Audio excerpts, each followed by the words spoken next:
Timiskaming. Thank you, Mr. Speaker. I rise today with a real sense of pride in 309 that's been presented to the House, and I look around and I see that we have support of three parties, but there's one party that's not there. It's the same party that recommended to the Speaker that this bill not receive royal recommendation. So, as you can imagine, Mr. Speaker, I rise today with a sense of pride, but also with a heavy heart. But in listening to what was said by the members of the Conservative Party and the members who said, one in particular, the member from Kenora, who said that this bill looks to duplicate FEDNOR. Mr. Speaker, nothing could be further from the truth. FEDNOR is a program. We want it to be an agency. Why? So that we could be on equal footing with everyone else, so that the people of Northern Ontario wouldn't be second-class citizens. That's all we're asking for. We're looking at FEDNOR and saying, we have a program. We want an agency like everyone else. I don't think that's an unfair request. But to say that it's a duplicate of that one, it shows that the member doesn't understand what this bill is about. So I'm hoping that he will relook at it or revisit it and maybe understand what 309 does. The other issue that has come up is the cost of bureaucracy and the extra cost that a FEDNOR agency would bring up. Let me tell you the difference in bureaucratic services or corporate services that are required between a program and an agency. A separate agency generally requires its own corporate services and communications division to provide human resources and public relations support. FEDNOR already has its own corporate services and communications divisions, so if it's turned into a separate agency, creating these divisions is not an issue.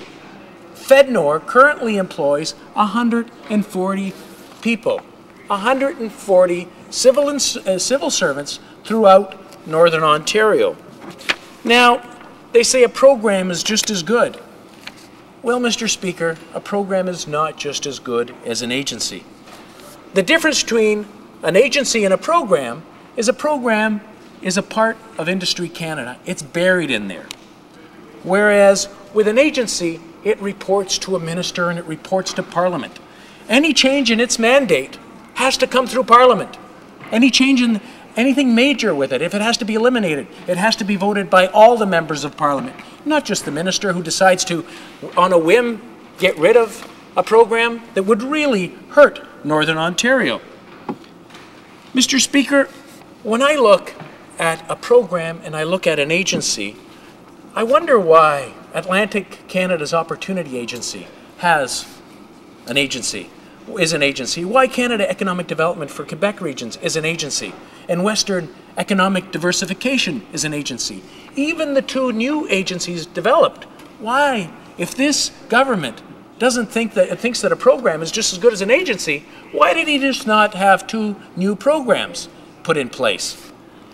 But Mr. Speaker, there was talk about money going south. Mr. Speaker, we know that the CFDCs are administered through FEDNOR in Northern Ontario. There's no change in that. There's no danger of that going anywhere else under an agency. In fact, it'll be stronger and better administered through that.